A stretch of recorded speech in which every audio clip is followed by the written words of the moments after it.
Hello everyone, नमस्कार। Online विद्याधन classes में आप सभी का स्वागत है। आप सभी को अच्छे से पता है कि रेलवे शिक्षक भर्ती 2025 का जो विज्ञापन आया था, उस विज्ञापन में पीआरटी, टीजीटी, पीजीटी की बहुत सारी वैकेंसीज थी। और मैं आपको बता दूं, अगर आप टीजीटी, पीजीटी के लिए अप्लाई किए हैं तो आपको ये जानना बहुत ज़रूरी है कि प्रोफेशनल एबिलिटी का कंटेंट 50 मार्क्स का था। पूरा सिलेबस जो है दिया गया था 50 नंबर का, और आपने अगर 50 नंबर का ये सिलेबस कवर कर लिया तो मैं दावे के साथ कह सकता हूँ कि आपका सिलेक्शन श्योर है। इसलिए इसी क्रम में मैं आपके लिए प्रोफेशनल एबिलिटी का प्रैक्टिस सेट नंबर 19 लेकर आया हूँ। तो चलिए बिना समय गवाए हुए मैं हरिओम नामदेव ऑनलाइन विद्याधन क्लासेस में आप सभी का स्वागत करता हूँ और अपने टेस्ट को शुरू करते हैं। आज का पहला क्वेश्चन है, माध्यमिक शिक्षा आयोग के अध्यक्ष कौन थे? माध्यमिक शिक्षा आयोग के बारे में कई बार मैंने आपको बताया है, कई बार मैंने अपने नोट्स में अपने जो सीरीज़ मैंने आपसे चलाई उसमें क्वेश्चंस भी कई बार आया, और क्लास में भी मैंने आपको बताया कि माध्यमिक शिक्षा आयोग के जो अध्यक्ष थे वो लक्ष्मण स्वामी मोदालियर थे। इसको याद करने का क्या तरीका है? माध्यमिक शिक्षा आयोग में जो आप एक तरीके से कह सकते हो, माँ इसमें भी आ रहा है और मोदालियर में भी माँ आ रहा है, तो इस तरीके से इसको याद कर सकते हो। याद करने का तरीका ये हो जाएगा। सेकेंडरी एजुकेशन कमीशन जो दिया गया था किसके द्वारा? डॉक्टर लक्ष्मण स्वामी मोदालियर के द्वारा, और यही इसके अध्यक्ष भी थे। ठीक है। इसके बाद हम बात करते हैं निषेधात्मक शिक्षा, नेगेटिव एजुकेशन किस पर या किसने बल दिया? प्लेटो ने, डीवी ने, रूसो ने या कमेनियस ने? निषेधात्मक शिक्षा को समझना बहुत ज़रूरी है कि निषेधात्मक शिक्षा आखिर है क्या, क्योंकि निषेधात्मक शिक्षा जो है वो क्या करता है? वह ज्ञान और क्रियाओं जिसमें बच्चे करके सीखना, अपने अनुभव के द्वारा सीखना, जो भी चीज़ें उन्हें सीखना होता है वो अपने खुद करके सीखें या अपने अनुभव के द्वारा सीखें, वो इसमें इंक्लूड होता है, और अपने अनुभवों को वो स्थायी करते चले जाते हैं। तो इसी को जो है हम जो है निगेटिव एजुकेशन या नकारात्मक या निषेधात्मक शिक्षा भी कहते हैं। और ये जो कंसेप्ट दिया था वो दिया गया था रूसो के द्वारा, रूसो ने इस कंसेप्ट दिया था। नेक्स्ट क्वेश्चन है, स्मृति जिसे मेमोरी कहते हैं, स्मृति सीखी हुई वस्तु का सीधा उपयोग है। ये एक डेफिनेशन टाइप या स्टेटमेंट है, किसके द्वारा दिया गया था ये तो आपको याद करना पड़ेगा। वुडवर्थ के द्वारा, मैकडूगल के द्वारा, स्टाउट के द्वारा या ड्राइवर के द्वारा?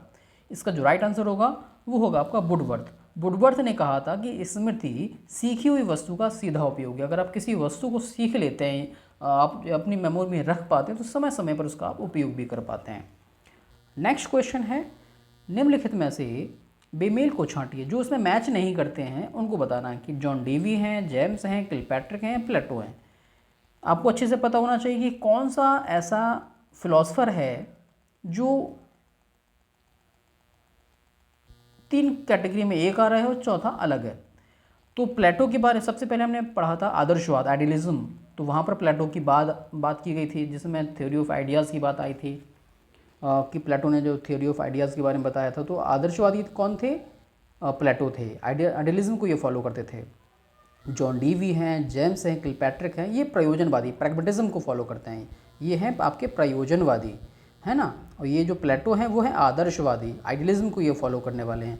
ये प्रयोजनवाद को फॉलो करने वाले हैं, प्रैग्मेटिज्म को फॉलो करते हैं ये। ठीक है, तो इसका जो राइट आंसर हो जाएगा ऑप्शन नंबर 4। नेक्स्ट क्वेश्चन है क्वेश्चन नंबर 5। प्लेटो का विवेकानंद से वही संबंध है जो रूसो का गांधी से होगा, टैगोर से होगा, राधा कृष्णन से होगा या डॉक्टर जाकिर हुसैन से होगा?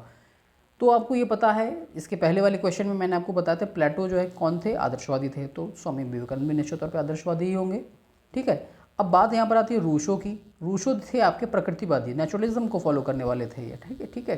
तो अब यहाँ पर जो आपके दिए गए हैं एजुकेशनिस्ट और जो फिलोसफर हैं, थिंकर्स हैं, वो ये सारे इंडियन थिंकर्स हैं। तो ऐसे कौन सा थिंकर है जो नेचुरलिज्म को भी फॉलो करता है? महात्मा गांधी हैं, टैगोर हैं, या आपके राधा कृष्ण या जाकिर हुसैन? तो गांधी तो इससे कोई संबंध नहीं है।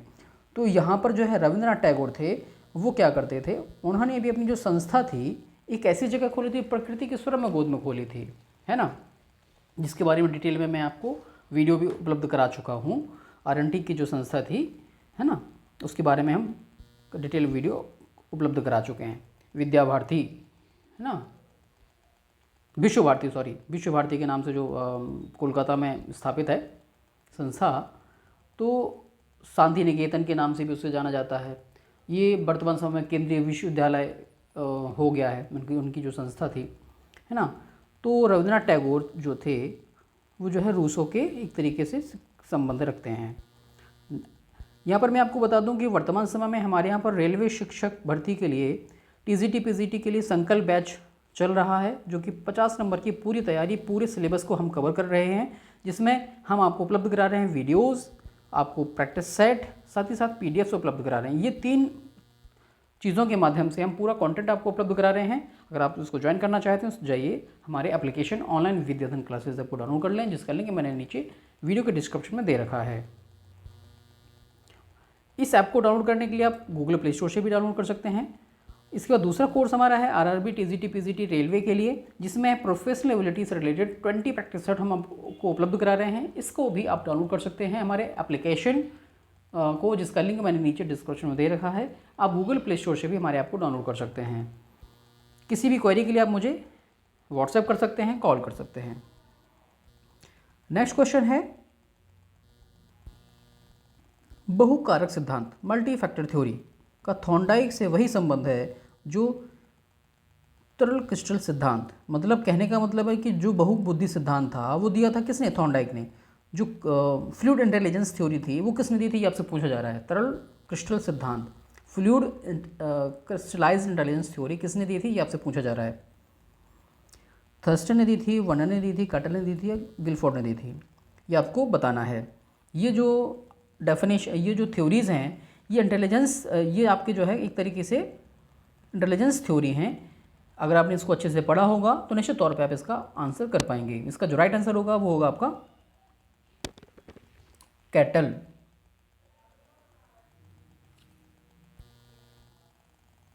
ठीक है। नेक्स्ट क्वेश्चन है निम्नलिखित में से कौन सा प्रकार अरविंद के शैक्षिक योगदान के का प्रतिनिधित्व करता है। अरविंद मीन्स अरविंदो, महर्षि अरविंदो की बात यहाँ पर हो रही है। ऐसा कौन सा प्रकार है जो अरविंदो के शैक्षिक योगदान का प्रतिनिधित्व करता है, रिप्रेजेंट करता है। संपूर्ण शिक्षा, बेसिक शिक्षा, मानव निर्माण की शिक्षा, अंतर्राष्ट्रीय अवबोध की शिक्षा। इसका जो राइट आंसर होगा वो होगा आपका ऑप्शन नंबर 3, मानव निर्माण की शिक्षा, मैन मेकिंग एजुकेशन। यहाँ पर ये लोग इसकी चर्चा करते हैं। वैसे अरविंदो ने जो है इंटीग्रेटेड एजुकेशन की बात की थी, यहाँ पर उसका ऑप्शन नहीं है, तो हम यहाँ पर बात करेंगे man making education. Swami Vivekananda के संपर्क में आती है और यहाँ पर वो ऑप्शन नहीं है, तो हम एक तरीके से अंतर्राष्ट्रीय अवबोध भी यहाँ पर मैन मेकिंग एजुकेशन आपका स्वामी विवेकानंद जाता है, यह होगा आपका अंतर्राष्ट्रीय अवबोध मान के चलिए इसको। इसका राइट आंसर अंतर्राष्ट्रीय अवबोध। ठीक है। नेक्स्ट क्वेश्चन है वैदिक काल में शिक्षा का मुख्य केंद्र कौन था। वैदिक काल, तक्षशिला, मिथिला, प्रयाग या आपका काशी। इसका जो राइट आंसर होगा वो होगा आपका तक्षशिला। याद रखिएगा जो भी मैं आपको आंसर दे रहा हूँ अपने सोर्स के माध्यम से दे रहा हूँ। अगर आपको लगता है कोई आंसर कोई डाउटफुल है तो आप मैसेज करके कमेंट करके अवश्य बताइएगा। वीडियो के कमेंट में आप जाके कमेंट बॉक्स में जाके कमेंट करिएगा। कोई भी डाउट आपको लगता है तो उसका हम डाउट निश्चित तौर पे सॉल्व करेंगे, अगले वीडियो में मैं आपको बता दूंगा। नेक्स्ट क्वेश्चन है KR-21 इसके मापन से संबंधित है। किसके मापन से संबंधित है, ऑप्शन यहाँ पर होगा किसके मापन से। मतलब कहने का मतलब KR-21 से क्या मापा जाता है, वैधता, विश्वसनीयता, वस्तुनिष्ठता या मानक। वैधता मीन्स आपकी हो जाएगी वैलिडिटी, ये हो जाएगा रिलायबिलिटी, ये हो जाएगा ऑब्जेक्टिविटी, ये हो जाएगा नॉर्म्स। तो KR-21 और KR-20 और KR-21 ये आपकी विश्वसनीयता, रिलायबिलिटी के मापन के आपकी विधियां हैं, जिसके माध्यम से हम किसी भी टेस्ट की रिलायबिलिटी को पता कर सकते हैं। ये थोड़ा सा आपके लेवल से थोड़ा सा ऊपर है जो लोग professional ability railway TGT PGT की तैयारी कर रहे हैं। अगर आप क्वेश्चन आ जाता है तो आप इसको सॉल्व इस तरीके से कर सकते हो, ये इसलिए मैंने इसको ले लिया है यहाँ पे। नेक्स्ट क्वेश्चन है विकास का मस्तकाधुमुखी क्रम प्रतिबिंब करता है। मस्तकाधुमुखी जिसे सेफलोकॉडल ऑर्डर कहते हैं, ये किसको प्रतिबिंबित करता है, निरंतरता के सिद्धांत को, परिमार्जितता के सिद्धांत को, या निश्चित या पूर्व कथनीय प्रतिरूप के सिद्धांत को, या व्यक्तिकता के सिद्धांत को।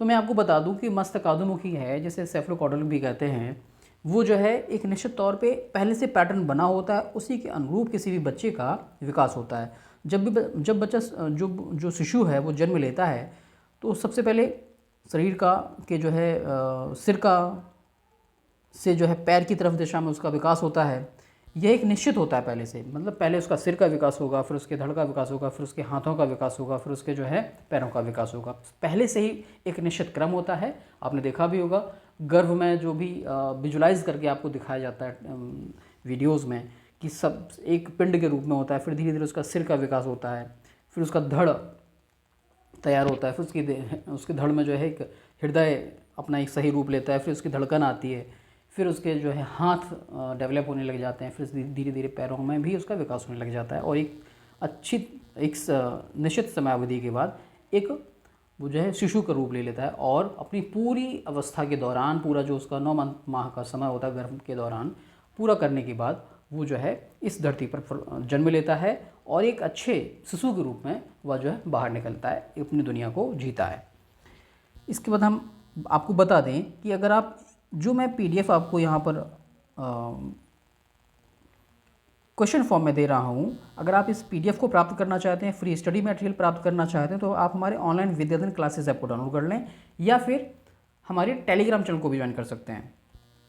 इसका ही लिंक मैंने जो है डिस्क्रिप्शन में दे रखा है, क्योंकि हमारे एप्लीकेशन पे सिर्फ पेड कोर्स ही नहीं, फ्री कोर्स भी अवेलेबल है, जहाँ पर फ्री कंटेंट हमने दे रखा है, जिसमें वीडियोस भी हैं, PDFs भी हैं, कुछ इंपॉर्टेंट कंटेंट भी है जो आपके एग्ज़ाम से रिलेटेड है, तो वो भी आप उसको देख सकते हैं। नेक्स्ट क्वेश्चन है, लॉरेंस कॉलवर्ग निम्नलिखित में से किस क्षेत्र से संबंधित हैं? यह आपको बताना है कि जो कॉलवर्ग थे वो इनका संबंध किससे है? संज्ञानात्मक विकास से है, कॉग्निटिव डेवलपमेंट से है, सोशल डेवलपमेंट से है, मोरल डेवलपमेंट से है या इमोशनल डेवलपमेंट से है? लॉरेंस कॉलवर्ग के बारे में बात यहाँ पर हो रही है। इनका संबंध है वो है आपका मोरल डेवलपमेंट, नैतिक विकास से है। नेक्स्ट क्वेश्चन है, विश्व का प्रथम मुक्त विश्वविद्यालय कौन सा है?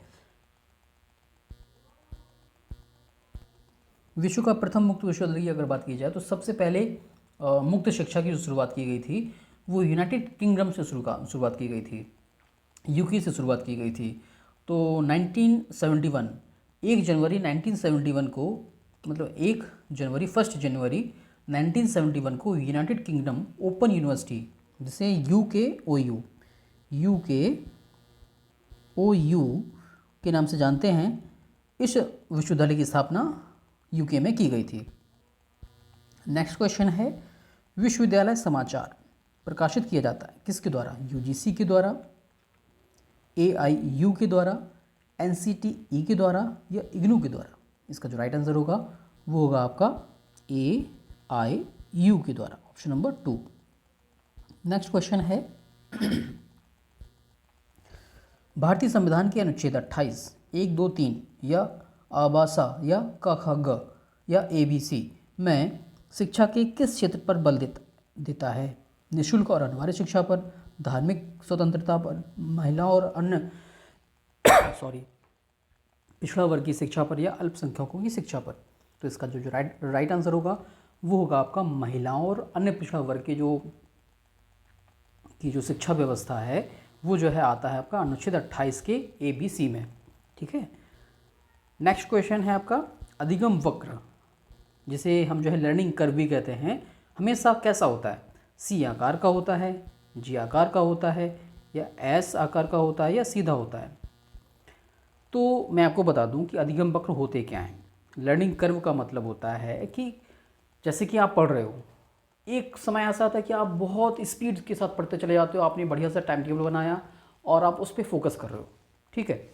अब ये क्या हो रहा है कि ग्राफ आपका बढ़ता चला जा रहा है, फिर एकदम से क्या होता है, आपका मन जो थोड़ा सा, अरे लगता है एग्ज़ाम अभी नहीं आ रहा है, थोड़ा सा रुक जाते हैं। फिर क्या होगा? ऐसी स्थिति में आप क्या करोगे? फिर ऐसी स्थिति में आप ऐसी आ जाएगा कि आप थोड़ा सा रुक जाते हैं, तो आप यहाँ पर रुक गए। फिर क्या होगा?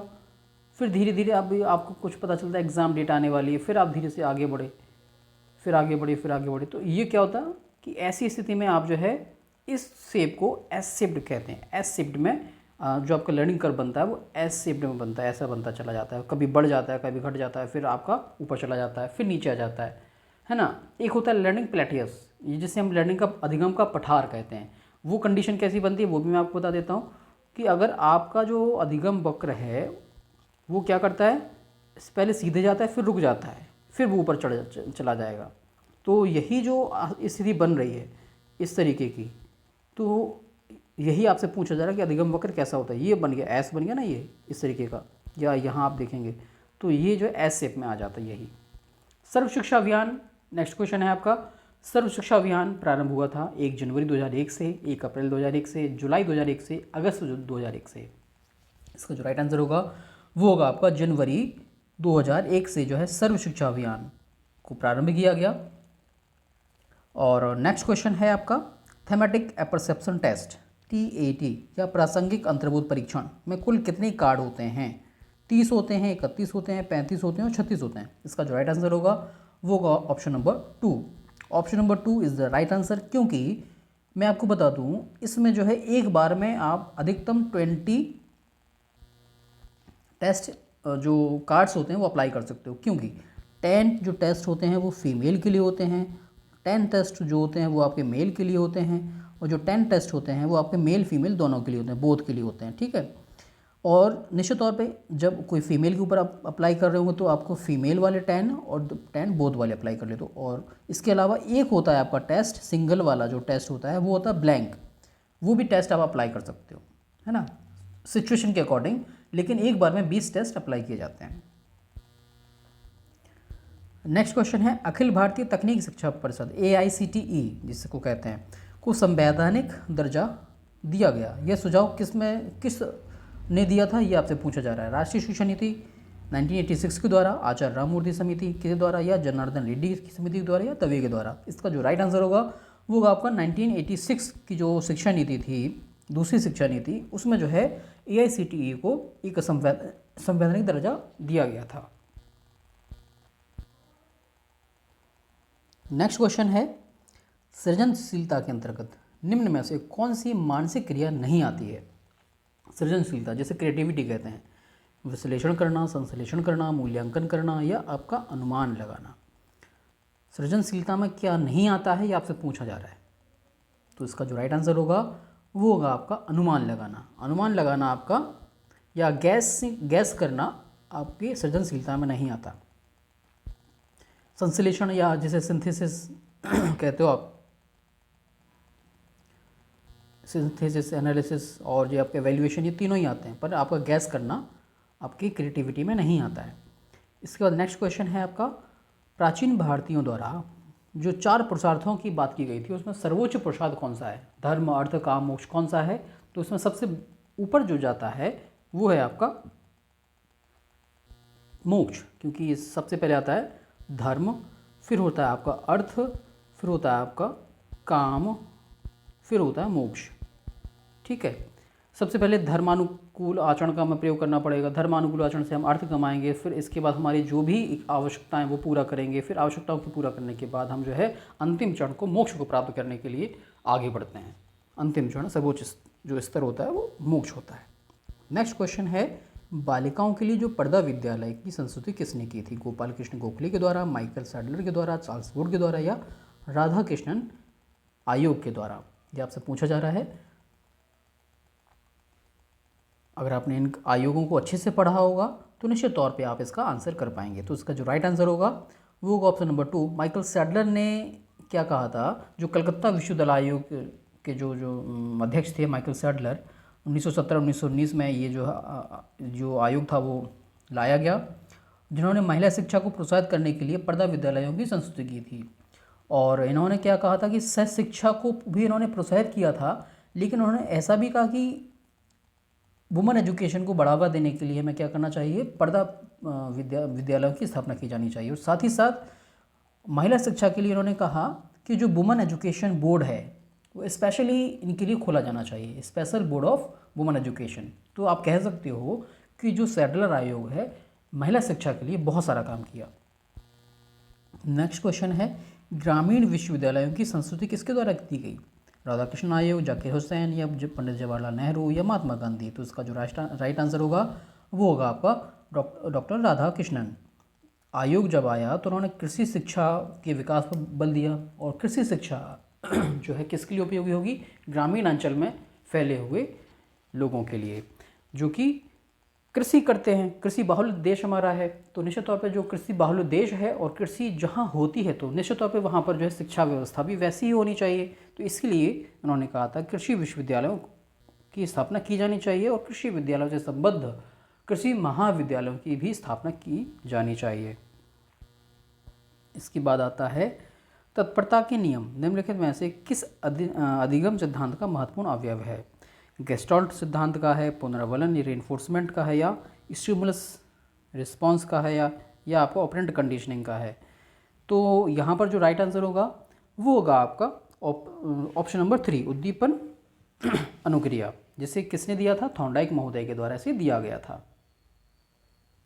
ठीक है, और मैं आपको बता दूं कि जो अधिगम के नियम थे वो मुख्यतः 3 प्रकार के नियम बताए गए थे, जिसमें आप देखेंगे तत्परता का नियम, अभ्यास का नियम, प्रभाव का नियम, law of readiness, law of exercise, law of effect, ये 3 थे। इसके अतिरिक्त 5 नियम जो सेकेंडरी लॉज थे वो अलग दिए गए थे। ठीक है, नेक्स्ट क्वेश्चन है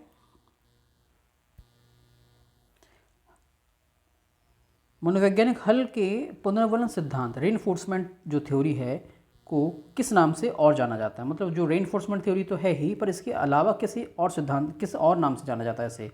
आवश्यकता अवकलन का सिद्धांत, उद्देश्य प्रवणता का सिद्धांत, गणितीय सिद्धांत, मैथमेटिकल थ्योरी के जिसे कहते हैं, या इनमें से सभी? तो इसका जो राइट आंसर होगा वो आपको बताना है कि हल के कुछ के सिद्धांत को किस नाम से जाना जाता है। जहाँ तक मुझे अच्छी तरीके से याद है इसमें जो है आवश्यकता अवकलन का सिद्धांत भी आता है और गणितीय सिद्धांत, मैथमेटिकल थ्योरी भी इसे कहा जाता है। तो इसका जो राइट आंसर होगा वो होगा आपका ऑप्शन नंबर डी। ठीक है, अब लेकिन जहाँ मैं देख रहा हूँ वहाँ पर इसका ऑप्शन नंबर 1 दे रखा है, लेकिन मुझे लग रहा है कि इसके ऑप्शन तीनों ही सही हैं। तो एक बार आप इसको क्लियर कर लीजिए, कोई भी डाउट लगता है तो मुझे मैसेज अवश्य करिए। लेकिन मुझे इसका, क्योंकि मैथमेटिकल भी ऑप्शन रहता है इसका। नेक्स्ट क्वेश्चन है जब पूर्व ज्ञान वर्तमान अधिगम में बाधक बनता है, जब पूर्व ज्ञान वर्तमान अधिगम में बाधक बनता है तब ऐसा अधिगम कहलाता है धनात्मक अंतरण, जिसे पॉजिटिव ट्रांसफ़र कहते हैं, या द्विपार्श्विक अंतरण, ऋणात्मक अंतरण, या शून्य अंतरण? तो इसका जो राइट आंसर होगा वो होगा आपका ऑप्शन नंबर 3, क्योंकि हम क्या यहाँ पर बोला क्या जा रहा है कि आप अधिगम तो कर रहे हो लेकिन पुरानी चीज़ें आपको जो है क्या कर रही हैं, पिंच कर रही हैं बार बार भुलाने की, या आपको कॉन्ट्रडिक्शन हो रहा है वहाँ पे। तो यहाँ पर क्या होगा, जैसे कि किसी बच्चे को साइकिल चलाना आती है, तो अगर वो साइकिल के बाद ई बाइक चलाएगा या सीखेगा तो ये पॉजिटिव ट्रांसफ़र होगा, क्योंकि साइकिल चलाना आता है तो ई बाइक चलाना सीख जाएगा। लेकिन अगर उसे साइकिल चलाना आता है और घोड़े की राइड कर रहा है तो ना तो इन दोनों में कोई डिफरेंस नहीं है, और या 4 व्हीलर चलाना सीख रहा है तो दोनों में कोई डिफरेंस नहीं है। ये नेगेटिव ट्रांसफ़र हो जाएगा, कोई भी ट्रांसफ़र नहीं हो पाएगा, वहाँ पे कॉन्ट्रडिक्शन होगा। इसके बाद नेक्स्ट क्वेश्चन है एबिंगहॉस 1885 निम्नलिखित में से किससे संबंधित हैं? अधिगम वक्र से, स्मृति से, या विस्मृति वक्र से? यहाँ पर आपको पता होना चाहिए जो एबिंगहॉस महोदय हैं, जो एक साइकोलॉजिस्ट हैं, जो कि 1885 में उन्होंने अपनी थ्योरीज दी, इनका संबंध किससे है? इनका संबंध है आपके फॉरगेटिंग कर्व से। फॉरगेटिंग कर्व जो उन्होंने दिया था वो जो है एबिंगहॉस के द्वारा दिया गया था। नेक्स्ट क्वेश्चन है कॉलबर्ग निम्नलिखित में से किस क्षेत्र से संबंधित हैं? संवेगात्मक विकास, इससे संबंधित क्वेश्चन शायद इसके पहले भी आ चुका है। मोरल डेवलपमेंट, सोशल डेवलपमेंट, या क्रिएटिव थिंकिंग? इसका जो राइट आंसर होगा वो होगा आपका option number 2। Option number 2 moral development. Moral development का संबंध जो कॉलबर्ग से है। ठीक है, नेक्स्ट क्वेश्चन है आपका निम्नलिखित में से कौन सी एक आनुवांशिक बीमारी नहीं है? कौन सी एक आनुवांशिक बीमारी नहीं है? हीमोफीलिया, फेनिलकीटोन्यूरिया, एड्स, या सिकल सेल एनीमिया? ठीक है, ये आपको बताना है। आपके पास जो क्वेश्चन दिया गया है कि पूछ रहा है उसमें कि आनुवांशिक बीमारी नहीं है, ध्यान रखिएगा, पूछा जा रहा है कि आपकी आनुवंशिक बीमारी नहीं है, ना कि ये पूछ रहा है कि आनुवंशिक बीमारी है। Haemophilia, phenylketonuria, AIDS, sickle cell anaemia. इसमें जो आप देखेंगे सिकल सेल जो एनीमिया है वो आपकी आनुवंशिक बीमारी नहीं है, और जो हीमोफीलिया है, एड्स है, फेनल कीटोन्यूरिया है, ये तीनों बीमारियां आपकी आनुवंशिक बीमारी के अंतर्गत आती हैं। ठीक है, आपने देखा होगा कि जिनके एक तरीके से आप ये कह सकते हो कि जैसे कि एड्स है, माता पिता को एड्स है तो निश्चित तौर पे बच्चे को संभावनाएं हो जाती हैं, और कई ऐसे केसेस देखने को मिलते हैं। ठीक है, इसका नेक्स्ट क्वेश्चन है यहाँ पे, निम्नलिखित में से कौन किसी व्यक्ति की भावी संभावना को इंगित करता है? योग्यताएं, उपलब्धियां, रुचियां या अभिक्षमताएं? तो इसका जो राइट आंसर होगा वो होगा आपका ऑप्शन नंबर 4, अभिक्षमता। हम किसी भी व्यक्ति के बारे में तभी कुछ कह सकते हैं जब हम उसकी अभिक्षमता के बारे में पता करें, उसके एप्टीट्यूड के बारे में पता करें। आपने देखा होगा जब भी आपने बीएड किया होगा तो बीएड के दौरान आप लोगों ने देखा होगा कि आप एक एंट्रेंस एग्ज़ाम होता था, उसमें टीचिंग स्किल्स से रिलेटेड कुछ क्वेश्चन, टीचिंग एप्टीट्यूड के क्वेश्चन आते थे कि आपकी उस टेस्ट के माध्यम से आपका पता करते थे कि इस बच्चे के अंदर टीचिंग एप्टीट्यूड कितना है, उसकी अभिक्षमता कितनी है, टीचिंग स्किल्स उसके अंदर है या नहीं है। स्किल्स मीन्स उसके अंदर वो क्षमताएँ हैं या नहीं है, अगर होंगी तो निश्चित तौर पर उस रॉ मटेरियल को हम अच्छा बना सकते हैं, इसीलिए वो टेस्ट करवाए जाते हैं। नेक्स्ट एंड लास्ट क्वेश्चन है आज के इस टेस्ट का, प्री मेडिकल टेस्ट को निम्नलिखित में से किस श्रेणी में रखा जा सकता है? विभेदक अभिक्षमता परीक्षण, विशिष्ट अभिक्षमता परीक्षण, सामान्य अभिक्षमता परीक्षण या क्रांतिक संप्राप्ति परीक्षण? इसका जो राइट आंसर होगा वो होगा आपका विशिष्ट अभिक्षमता परीक्षण। यहाँ पर हम क्या कर रहे हैं, उसके एप्टीट्यूड को पता कर रहे हैं कि उसके अंदर, प्री मेडिकल टेस्ट के आधार पर हम पता कर रहे हैं कि उसके अंदर मेडिकल क्षेत्र में जाने की कितनी क्षमता रखता है, वो उसकी कितनी नॉलेज रखता है, कितना वो उसके प्रति जागरूक है। तो हम अगर ऐसा कोई भी टेस्ट इस तरीके का होता है, एंट्रेंस टेस्ट, तो जिस लेवल का या जिस फील्ड का, तो उसकी फील्ड से रिलेटेड उसमें क्वेश्चंस रहते हैं, और उसके आधार पर हम पता कर सकते हैं कि उस बच्चे के अंदर वो उस पर्टिकुलर स्किल के लिए कितना जागरूक है, कितना अवेयर है, कितना जो है उसके अंदर वो गुण है। ठीक है, तो निश्चित तौर पे आपको ये वीडियो हमारा अच्छा लगा होगा। अगर वीडियो अच्छा लगा तो वीडियो को लाइक करें, चैनल को सब्सक्राइब करना ना भूलिए। मिलते हैं अगले वीडियो में, तब तक के लिए नमस्कार, जय हिंद।